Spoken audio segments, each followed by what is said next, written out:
The following interview with Terry Stanmore took place on the 12th of March 2019 at his home in Lambton. Terry worked as a display manager at the Newcastle store during the 1960s and 70s. I was born in Dungog, 1940, and I lived there until I was about 12, I suppose. I left at the end of 6th class. Moved to Swansea. My father was a carpenter and he was going to build the Swansea Bridge. So that was why we moved to Swansea. I didn't like Swansea one bit. I loved Dungog because that was my hometown, I guess.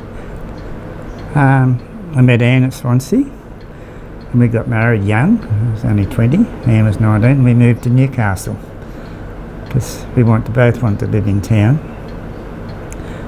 And we've been here ever since. Yeah. And so did you do schooling out at Swansea? No, just round the corner. I had 3 months there in the 6th class and then went to high school, and I travelled to Central, it was called then, the one around the arts school now, and I thought, good God, all those years I travelled there, now I live round the corner from it, you know. It was a long way in those days in the bus. I had to get a bus to Broadmeadow, then another bus out to here. Now I'm just around the corner. That's right, so Central, that was a major high school, wasn't it, that a lot of... Not a real high class one. As Boys High was the best one. But it was funny, I came from Dungog to Swansea in 6th class, and I've always declared I would never do this to my children. I had no idea what they were teaching. It was all different. And I only had a couple of months there to sit for year 6th class and get to go to high school. So I say that's why I ended up there. Okay. And what were your favourite subjects at school? Was there something you... probably English. Wasn't a real maths person. I liked history and I liked woodwork. That's probably about the most. And tech drawing I liked, yeah. So when you left school, did you go on to any other training or did you go straight? Not straight away, I went straight to work into Scott's, which became David Jones. I was only there for about 12 months. Then I went to Gow's at Hamilton. That was like a small department store in those days, which I really enjoyed, and that's where I started window dressing. So where was Gow's in Beaumont Street. Beaumont Street. It's where the chemist is now, I think. You know, is it the corner of Cleary? Could be, yeah. So you're saying that's where you were introduced to the windows, dressing? Yeah. I was worked in just as a salesperson really, and I was standing there watching a girl who'd done the windows in those days, and I quite liked her. And I said, gee, if I was doing that, I'd put that there and I'd do this and I'd do that. And the manager was standing behind me, which I didn't know. He said, okay, Terry, you get in and do it. Which I did. And Barbara Walton was her name. And Barbara said, I don't like this. I don't like doing it, Terry. I don't care if you do it. Anyway, that's how it all started. I just started dressing the windows at Gow's. Were there many other window dressers at the time? No, I was the only one there. There's quite a few windows though, and I still worked in the store as well and relieved at lunchtimes and things like that. And then a chap rang me from the store and asked me if I was interested in going to there to work, and that was my desire, to get to the store. That's where I wanted to go. I said yes. That was when I was 17, and I went in and I was there till I was 40. I left just before it closed, about 6 months before it closed. I went there in 57 and left in late, it was nearly Christmas really, 79. Was it something that you just loved learnt on the job, or was there any a lot of it, I think a lot of it was in me, and I was self-taught a lot. I used to go to Sydney and walk up to the big department stores and just look at the windows and observe. And when I went to the store, there was a man there, a senior man, John Winning his name was, and he was very good, I thought, and he taught me a lot too. So he was a window dresser, he was a display... Senior window dresser, yeah. He wasn't in charge, but he should have been, I think, because he was so good. and what's your earliest recollections of the store? Was it somewhere you'd been going as a child to No, the store? I don't think I'd been into the store. All I used to do was admire their windows. I used to love their windows. The way they were dressed, I just thought they were great. I did. Well planned. Different to all the other stores. It's just hard to say. That was just something that I loved, and I thought that's where I want to work. And so there were big, impressive windows? Yeah, mainly fashion openings was a big thing in those days. Going back that far, they used to be very special and very sparse.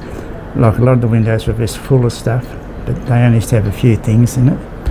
And expensive they were in those days too, like beautiful fashion. And that really caught my eye. Yeah.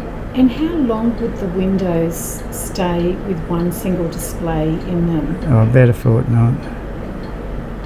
Because it took a while to keep rotating. And so we had 20 windows in the end, or 23 actually, 3D one side. Along the front and into the Lara Hall it was 20. Then there was 3 down Cooper Street, I think it was called. That was the little side street where the car park was. So it'd be about every fortnight. The main entrance and that was done weekly. They were main fashion windows, and that was always rotated around and changed weekly, that area. Most of them would be about a fortnight. And so would you change all the windows at one time, or was it progressive? Progressive, yeah, except for openings and Christmas. And was there much planning in how you were going to display A lot, yeah. Christmas windows were nearly 6 months in planning. I used to go to Sydney around about June, July for the animation to have that made. And then we had a terrific display staff, I must say that. They were clever, the boys. They were carpenters, they were painters, they were display people, they were very clever. And then we'd start making the backgrounds for the animation as well as doing our normal work too. Yeah. And did you have like that artistic direction as to, could you make the choice of what theme you would go with? Yeah. We used to have meetings, and the buyers, fashion buyers, they would say, we want to promote, because that's what they've bought and it's going to be, say, navy and white, and then they just leave it with me, then I'd take it from there. I could walk along the whole front of the store and I could see a pin there and a finger mark there, and I'd come back and say, right, there's a pin in the floor, there's a hand mark on the floor, go and fix it up, which they did. Talent. Yeah. I used to like that. So where do you think that creativity came from? Was there anyone in your family? Yeah, I think Mum. She was artistic and liked things right, and she used to always enter into the in Dungog in the bazaars, they used to call them up there, and do all the flowers and things like that. Yeah. She had a good eye too. Yeah. Did you get inspiration from magazines or in other ways? Yeah, lots of things. Let's get inspirations from cards, magazines. There's just heaps of things that spark an idea, and then it would grow a bit, I know in fact there's photos of me in there. We were having lunch one day at a hotel actually, and the jukebox was playing, and I liked the design on the jukebox. I said to the boys, that'd make a good fashion opening. It was sort of skylines, and that's what we did. It looked good. So ideas come from everywhere, really. And we used to get displayed books from overseas and that too. You only had to see something that would give you a spark, and then you could sort of work from it, And you need to have it in you too, I think. Because I know at times when you're interviewing for staff, most of them turned out good, but there was a couple that weren't real clever, but they could dress a window, but that was just dressing a window. They didn't sort of create something special, you know what I mean? And so what sort of feedback would you get from the patrons and the wider community? I used to get a lot of feedback. Even today I still do. People say, weren't you the chap that used to work at the store? And I say, yeah. Oh, they were beautiful. No, I say, they were beautiful windows. No, the feedback's still there, actually. It's surprising the amount of people are still old people, not young people anymore, it's old people. There was one of the things that I remember about the store, and we used to have a managerial Christmas dinner every year, and we were at that one Christmas, and all the alarms went off, and it was the pressure from the people laying on the windows set the alarms off. Really? There's so many? Yeah, and we were there. I was just fortunate that we were there. It was sort of exciting to us, you know. So you get like crowds of people? Yeah.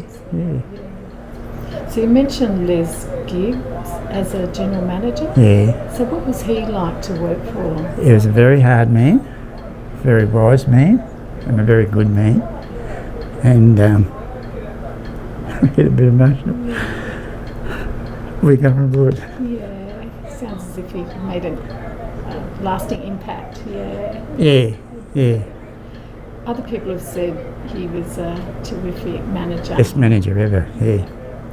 And he must have been missed when he left. He wasn't replaced, really. There's people who took his job, but they weren't qualified as to what. That's when the store started to slip, when he retired. Yeah. So he certainly believed in the store, for him to sort of put so much into it. Oh, it was his life, yeah. So do you think like the success of the store during those years would have been most of it was due to him, yeah. He was very good. He always let you know he liked things, always. Yeah.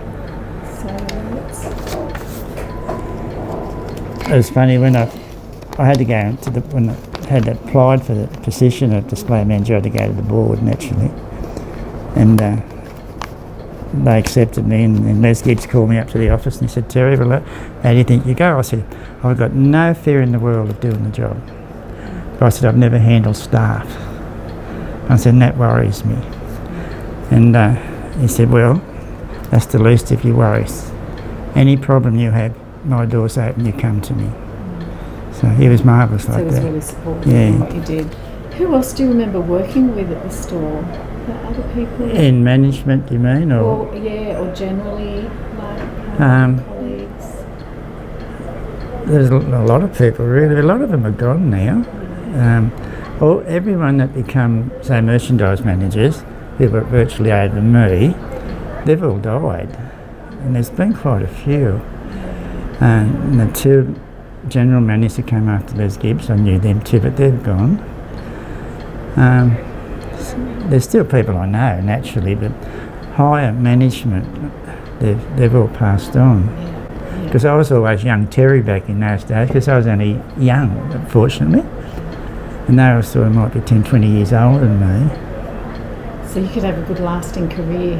Yeah. Being 17 when you started. Yeah, no, they were sort of special nights, and I can't say I remember anything specific about any one of them, but it was just the managers and all the departmental managers, and the hierarchies too, and that, wives and husbands. And it was just a special night, and everyone was friendly and pleased to see one another, and all the branch stores used to come too.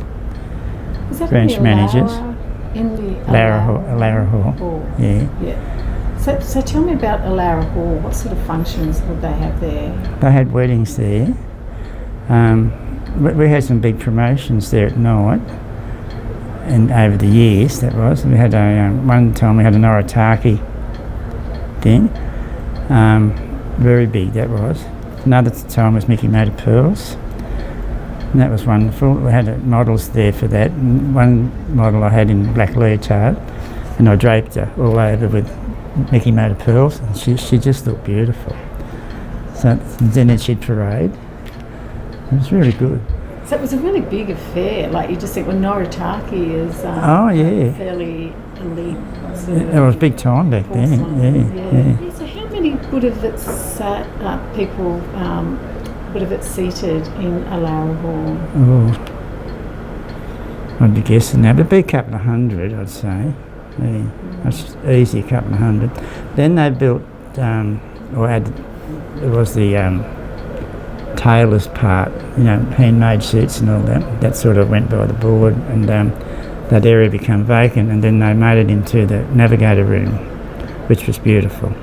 That was a function area too. Right. And that was all plush red flock velvet and a lot of railings, like on a ship type thing. It was beautiful. It was called the Navigator's Room. I've got a coaster actually of that one. That was for special functions, weddings and all that. It's a smaller hall, but very up. It was sort of in those days upmarket. Yeah. So have you got? Can you think of like your funniest experience at the store? There's a lot of funny things happen in the store. I wouldn't like to repeat a lot of it. But I do remember one funny thing. It was Halloween, and one of the boys hollowed out a pumpkin and put a light in and put it on his head. He went in to work early and was in the office where the girls work. And one of the girls arrived for work, and she was a real stylish girl. She was always tall, dressed beautiful, always carried a big vanity case. This is going back in the 70s. And he jumped out at her in the dark with this head on, the light in it to scare her, and she screamed. And she swung the vanity case, hit the pumpkin, smashed the pumpkin, and nearly knocked him out. The joke backfired really, but it was so funny. Wow. Oh dear. It sounds like you had a lot of fun there. We did. Yeah. What's your saddest experience, do you think, or the saddest memory of? Saddest? Losing one of our ticket riders. She died with cancer. And beautiful girl. Lived at New Lambton. And she got a mole on her back and a brass strap rubbed the mole. And that's where it all started from. She used to come to work nearly dying. She just loved work so much. And I'd say, Gloria, can I drive you home? No, Terry, no, I'm going to get the bus.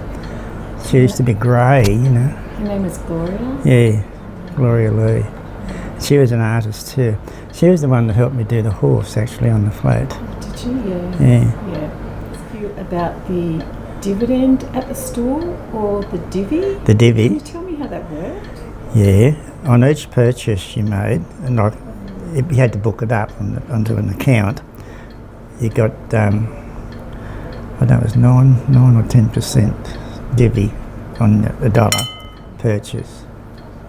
And then every 6 months they had a divvy sale, and the dividend was sent to the customer, and they used to come in and spend it. They always come in and spend it again. So you're sort of getting it back. They used to have a big divvy, they used to call divvy sale. Yeah. And so did you have a role in the sale? Was there specific window displays? Oh, we always had to do window displays. I didn't like those window displays. They were all specials and, pretty junky. And we used to have a silk screening department also at Clyde Street, which I used to look after. And they used to do the big posters, and they were all suspended all through the store, in the windows, through the branch stores.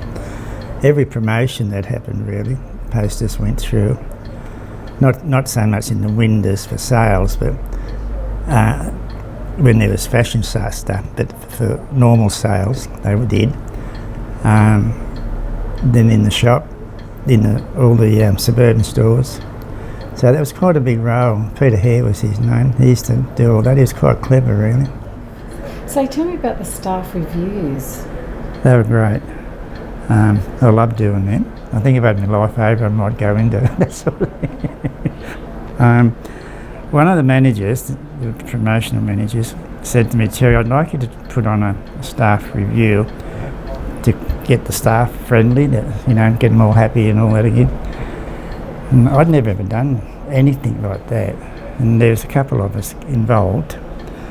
But I was sort of the producer. And so we started. I didn't have a few sleepless nights at first. I didn't know it was all going to work out, but it did work. A fabulous show. I don't mean to Skype, but the staff loved them, and the audience did, and they were really good. And it did get people, together. It was all staff, and all amateurs. Yeah. So it was an amateur show, and they were at the Hunter Theatre, which has been pulled down there at the junction. But the Matara committee asked one year, would we put it on for Matara, which we did at the Civic Theatre. Yeah, so. And so there was a lot of rehearsing that went on? Yeah, months and months. And costume, I did a lot of the costume. We had the youth display department, which was fabulous.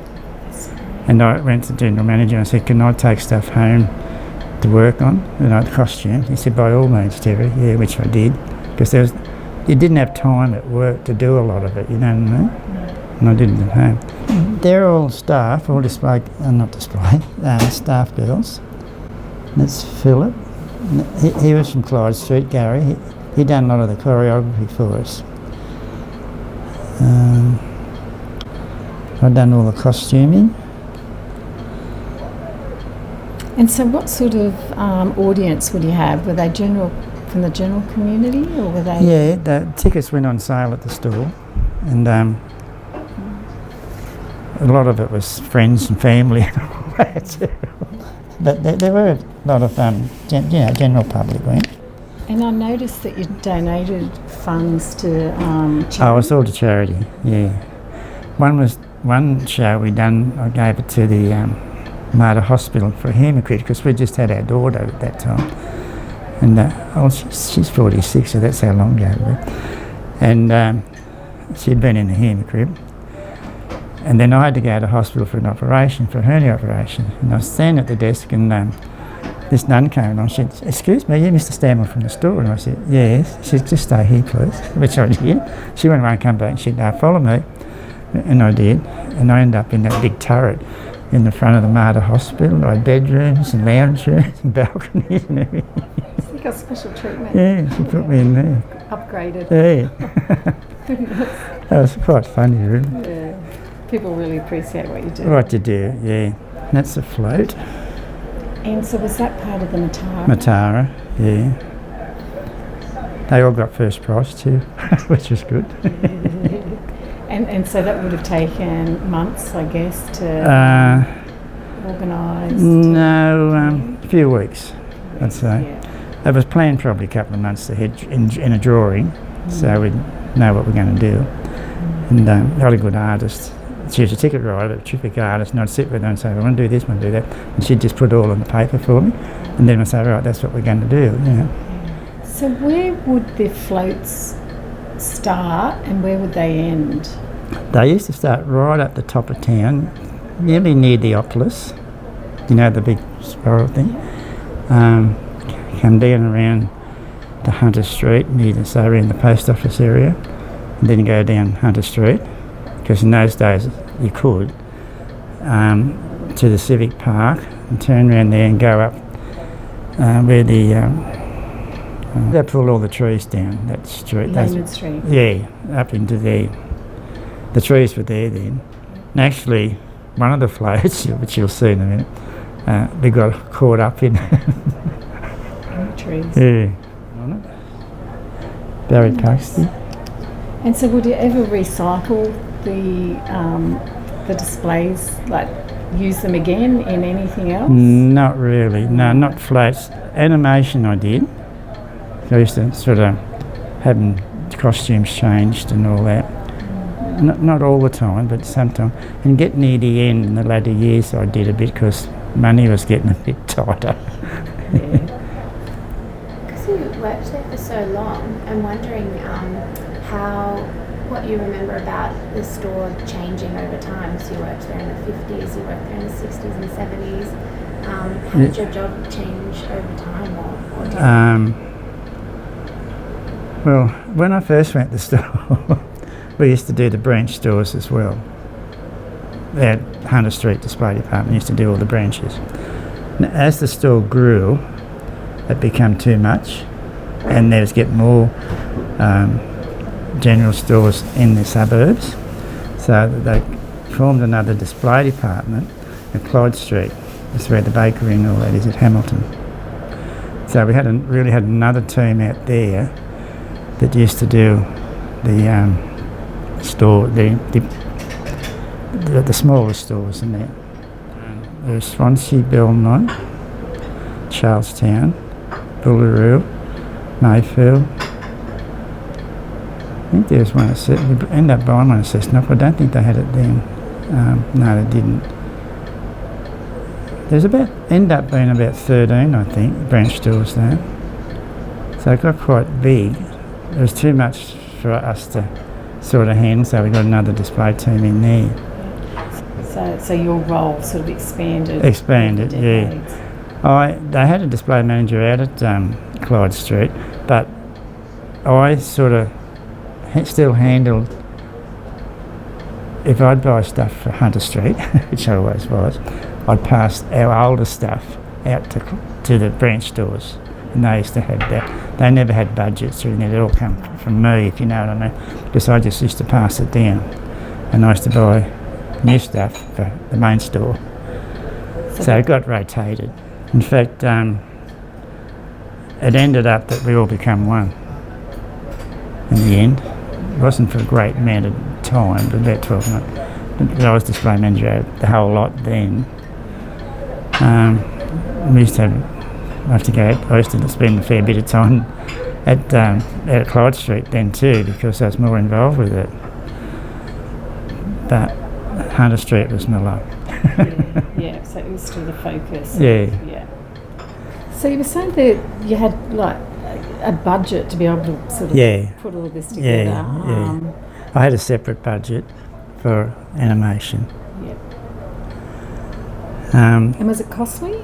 Oh the yeah, animation? it was. Yeah. It was a big flower. It looked like a big. I think there's a photo we'll come across later, with one not moving, and there was just all roots with tulle and a big rose in the middle, and we had a turntable on the back.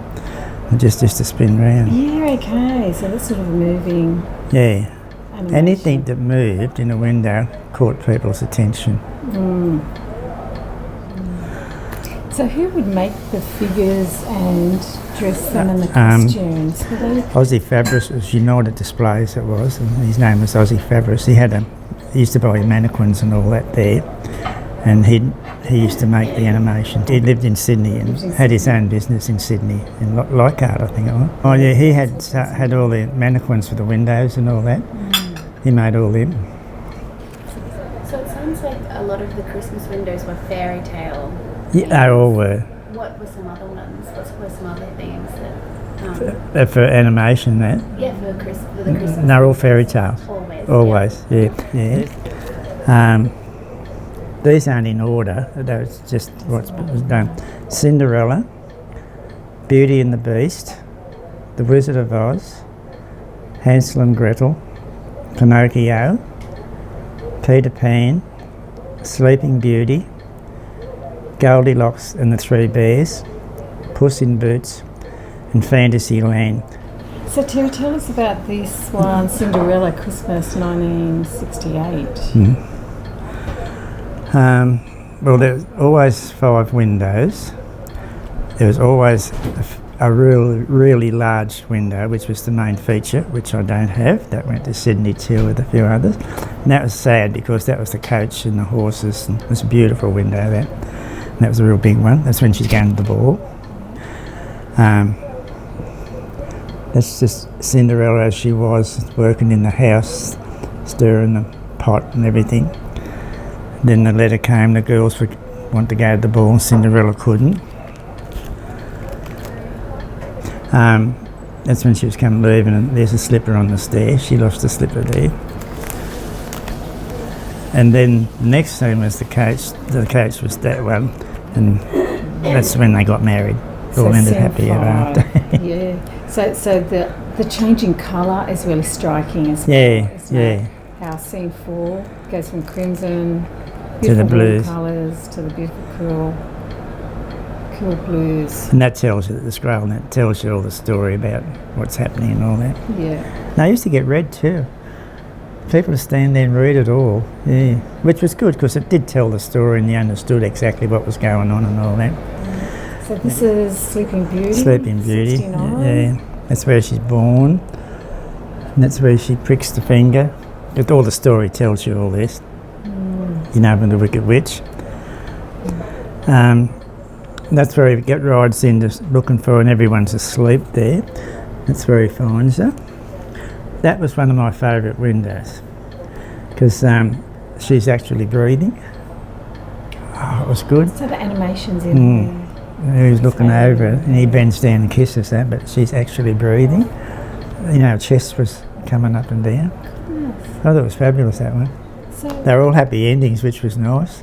Well, I guess that kept people happy, didn't Yeah. it? So come into the store afterwards. And that was another Mad Hatter Christmas. That's where we all got dressed up again for the kids and had breakfast for the kids and that. That was popular, that. And was that a one-off, the Mad Hatters, or was that... Yeah, that was just one Christmas, but we had different, like we had the Three Bears another time.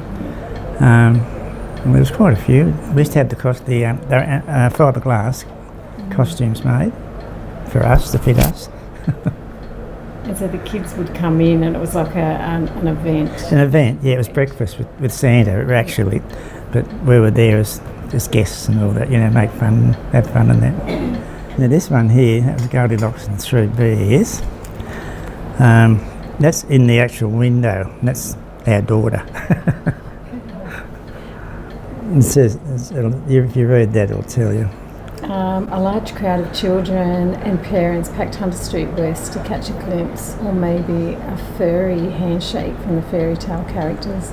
The visitors were guests of honour at the opening of the Co-op store's Christmas windows. The story of Goldilocks and the Three Bears. The windows are the creation of the display manager of the store, Mr. Terry Stanmore, and will be opened until the new year. So I can imagine your children would have loved this too. I was baby bear. We used to have Christmas breakfast for the kids, and I was baby bear when we had that particular display going on. She hated me. I was so excited to run up to her. I thought she loved me, and she screamed. And when would the windows open? Like what day? When did you have them ready to be shown for the first time? Normally I think it was oh gee, I'm not sure if it was early November or early December. I think it was probably closer to December or halfway through November. They were open for about at least 6 weeks anyway, prior to Christmas. I can't remember the dates now though. Even if it's 6 weeks, it would have been a lot of cleaning. Like you said, you'd go to Sydney in the July start. Yeah, it starts in July. Pinocchio and the Whale. And the thing I remember most about that window, there's a couple of windows in the story. As you can see, looks like, in colour, it looks like water. So we dressed the window with all this. Then I stretched, on the boys and I, stretched fishing line about 6 inches apart in squares from the front to the back and the side to the side. And that was fiberglass. And we had to tease it all up. Lay on our backs on the floor and then do that kneading part as we worked our way out. And we were itchy and we had stuff all over us. Wasn't I, Anne? You remember that? That time we'd done Pinocchio and I had all that itch on me. Oh yeah, the fiberglass. Yeah. But it looked really good. And then I had coloured lights underneath that.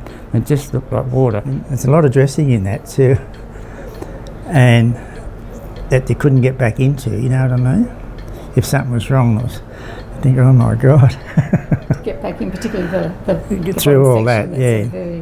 And so with the fiberglass, was it the fibres that made it look like water? Was it? It was, it was sort of fluffy. It just looked like water moving. Yeah. And then I just put coloured lights on the bottom, and that reflected colour. But it did look real. It looked so good. That one looked lovely, I thought. That's what that was. And were the themes a surprise to everybody, or would you announce what you were doing before you put them up? Or? No, it was just a surprise.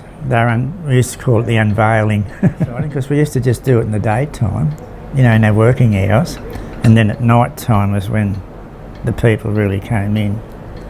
It wasn't a big event when we did unveil this sort of thing to us, because it was only us there doing it.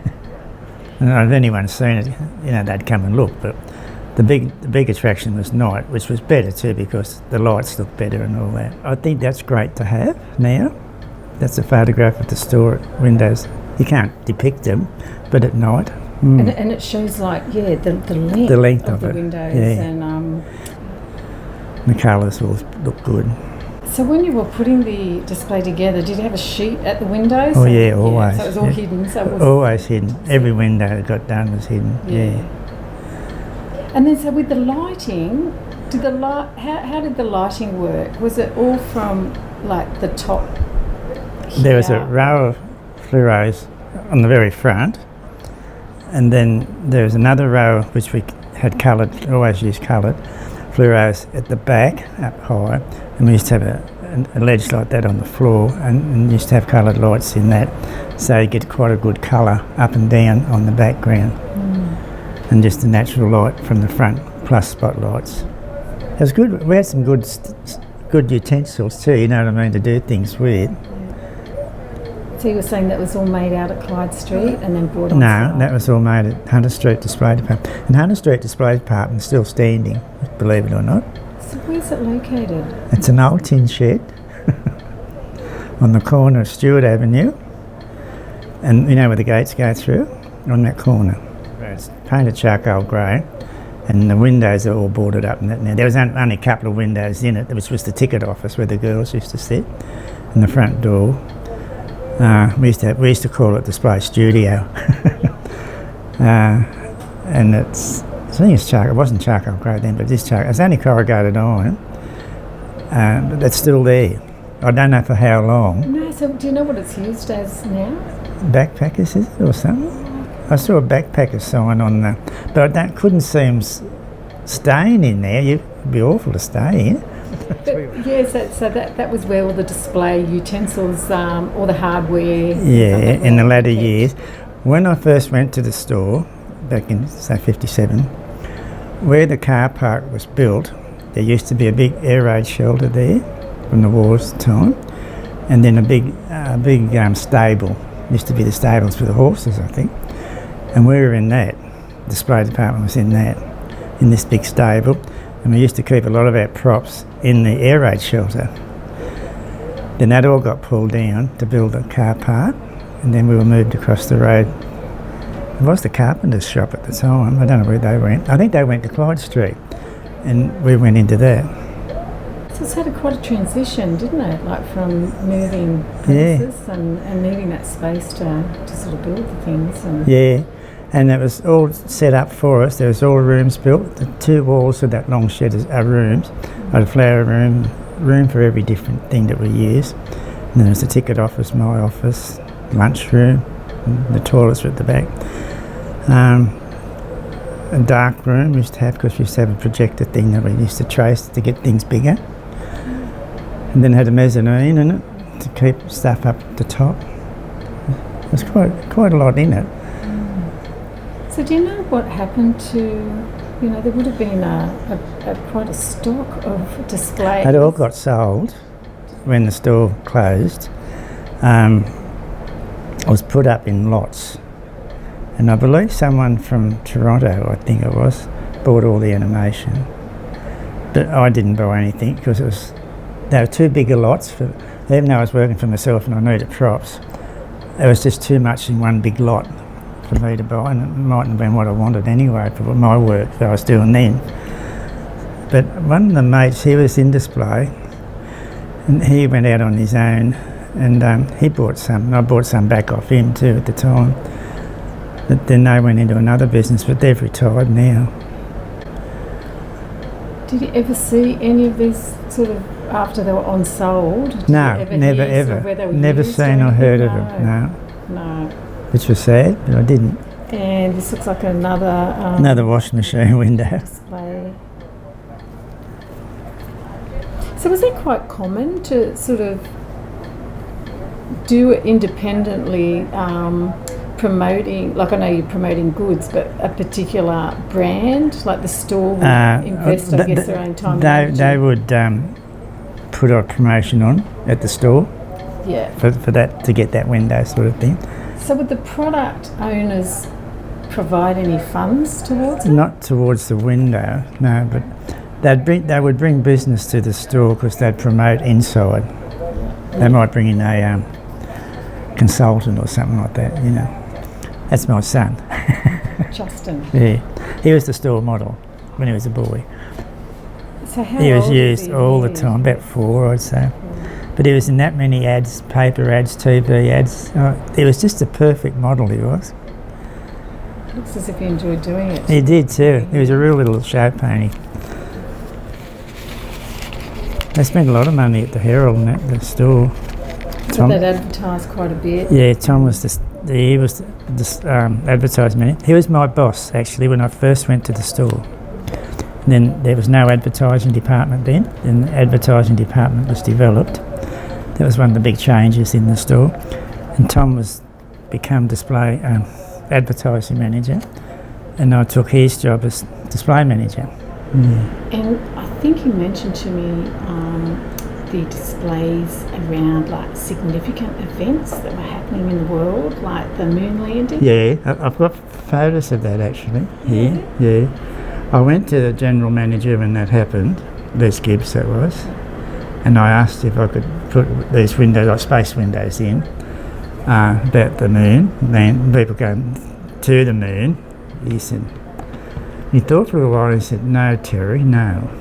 But I want you to have it ready. And the minute they land, I want them to go in." And that's what we've done. And that was great. Yeah, it worked out good. And they looked good too. This is when it happened in '69. They were the parades that we done, space sort of thing.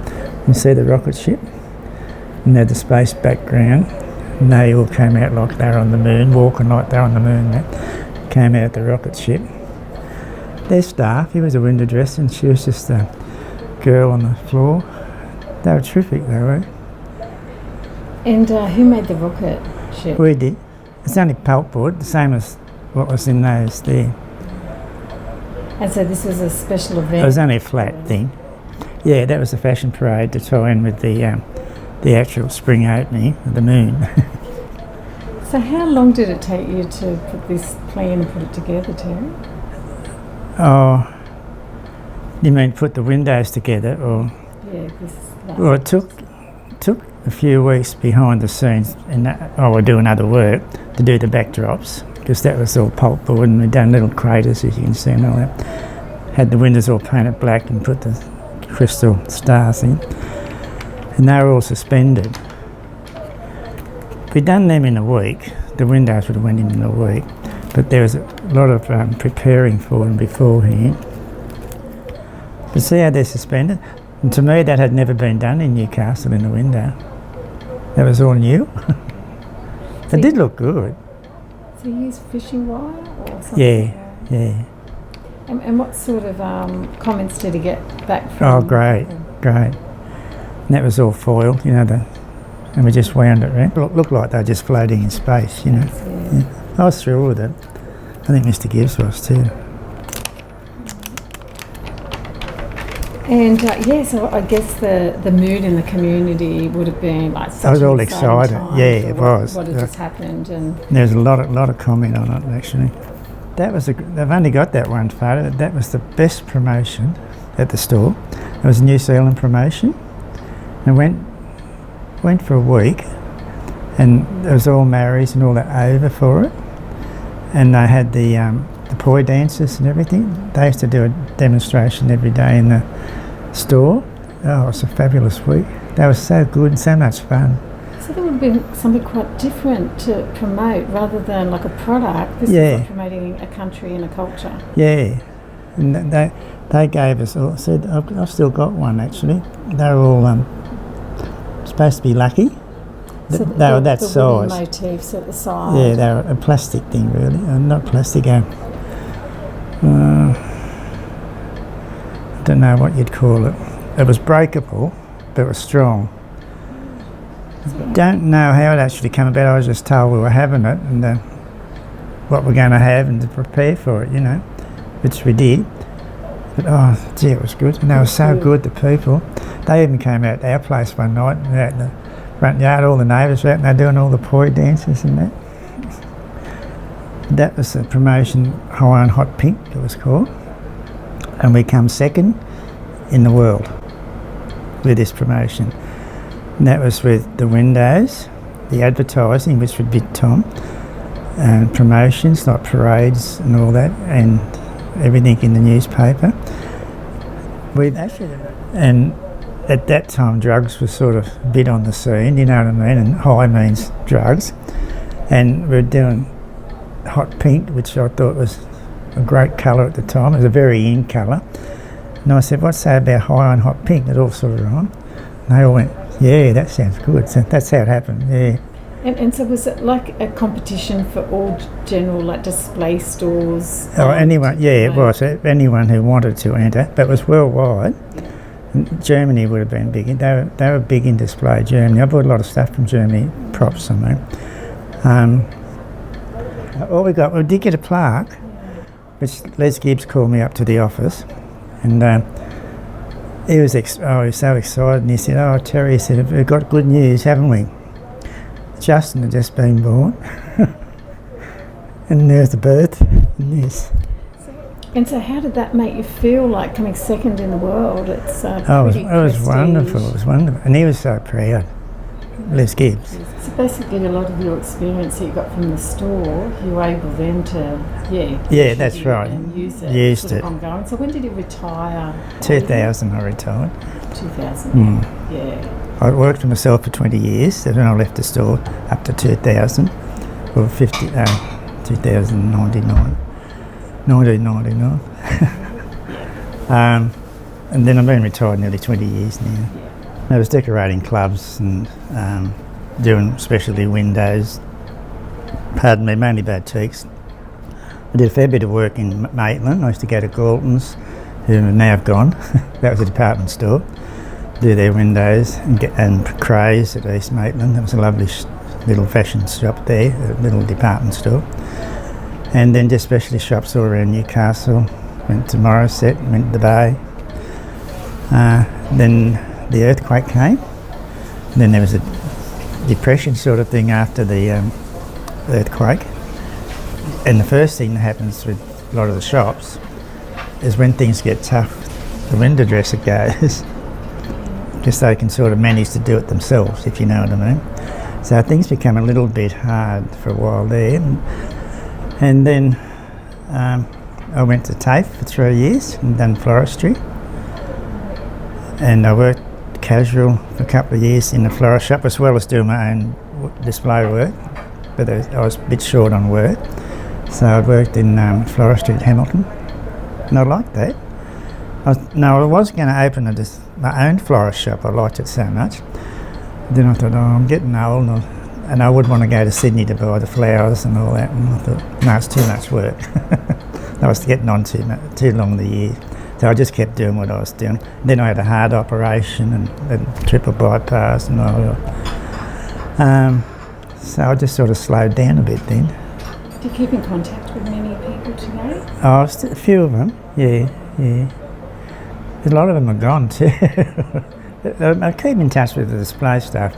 Oh, not all of them, but quite a few of them. Yeah. Not constantly, but we send Christmas cards and ring each other to say Christmas and things like that. That's a good few decades, isn't it? Oh, it is. A long time ago, yeah. I just think that you're still keeping in contact. What about reunions? Have there been many reunions over the years? They do have a few. I went to one last year. And actually, Philip went too. But it was an office reunion. And really we never had a lot to do with the office staff because they weren't who we associated with. I don't mean personally, but just we were with the staff that were on the floor in the fashion showrooms and all that. We sort of didn't go into the office to do anything. But it was nice. It was good. I took a lot of this and I was also pleased to see it. So with the demolition of the building, have you been into Newcastle West? Have you got any thoughts on, like we've I hate looking at it. Yeah. So is it just, I guess, yeah. I cannot understand why the facade wasn't kept. Cannot understand that. I know there was damage there from the earthquake, but today's technology and all that could have been corrected, I'd say. I think that's sad because that's a lot of Newcastle heritage was in that, and it's gone. It's quite an institution, isn't it? Yeah, and so it's all gone. Yeah. I like history. I think it's sad to lose just with our council. I think they've knocked too much down. Even the Palais, that that facade should have been kept. I went to Palais, my mother went to Palais, you know. There's a lot of history there. Yeah, so what do you think is the one thing that made a lasting impression on you from those years at the store?